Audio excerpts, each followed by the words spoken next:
Le gaslighting est une forme de violence associée à la violence psychologique qui mène vers du contrôle.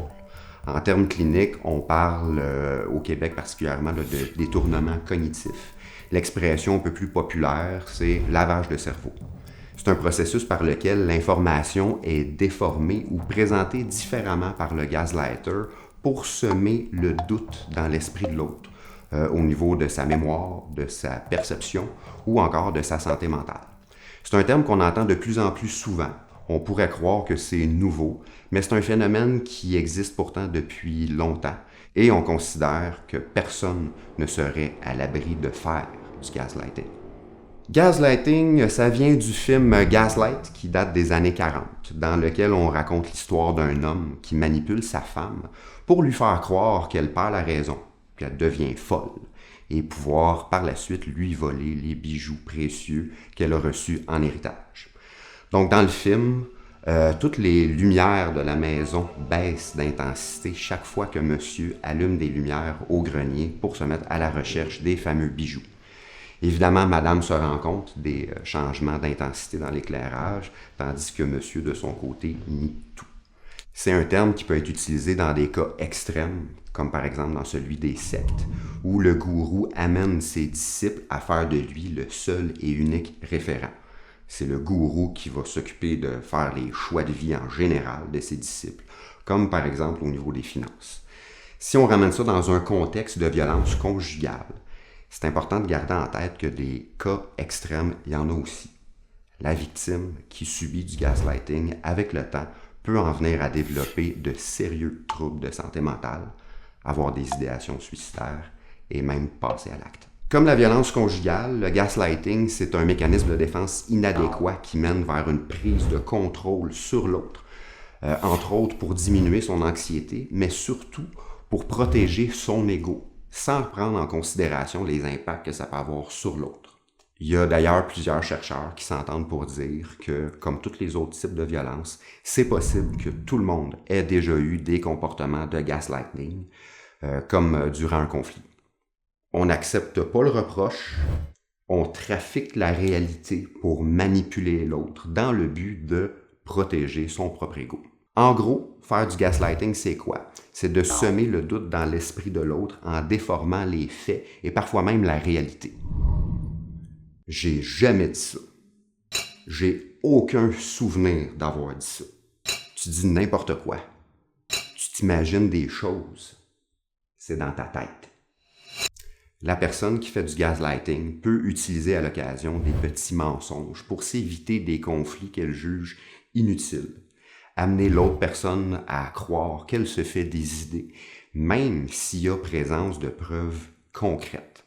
Devant des preuves concrètes, le gaslighter peut avoir tendance soit à nier les faits ou à déplacer le reproche ou le sujet vers l'autre. Il n'y a rien d'anormal chez moi, c'est toi qui as un problème. Tu me surveilles? T'es vraiment pathétique. Moi aussi, je pourrais te parler de ce que t'as fait il y a 3 ans de ça. T'es jalouse. Tu manques de confiance en toi. Je t'ai trompé, mais c'est de ta faute. Tu m'as poussé à le faire. On assiste souvent aussi à un début de relation qui peut être très intense, pour ne pas dire trop intense, où il y a une intimité qui peut se créer très rapidement. Exemple, ça fait moins de 2 semaines qu'on se fréquente, puis déjà on a le projet de faire des enfants. Intense. Il y a certains hommes qui considèrent qu'ils devraient être la personne la plus importante pour l'autre, être la priorité à tous les niveaux. Avec le temps, ce qui peut se passer, c'est que ça peut mener l'autre à se couper de son réseau social, de s'isoler de ses amis, sa famille. Faire du gaslighting, c'est aussi de semer le doute par rapport aux perceptions, comme par exemple faire des blagues sur des sujets qu'on sait qui sont délicats, ce qui fait réagir l'autre. Et par la suite, lui reprocher qu'elle est trop sensible, qu'elle n'a pas à être en colère pour ça. Tu pognes les nerfs vraiment pour rien, c'était juste une joke. Mais t'es donc bien susceptible. En agissant ainsi, on accorde peu d'importance, même qu'on minimise puis on invalide l'émotion qui est vécue par l'autre. Avec le temps, c'est possible que l'autre en vienne à croire qu'elle a un problème, que c'est pas normal quel est ce genre de réaction-là. Une autre des stratégies qui peut être utilisée par le gaslighter, c'est celle de souffler du chaud et du froid, qui consiste à offrir un compliment, suivi d'un reproche ou d'insulte ou le contraire. Ta sauce à spaghetti est bonne. Il me manque un petit quelque chose.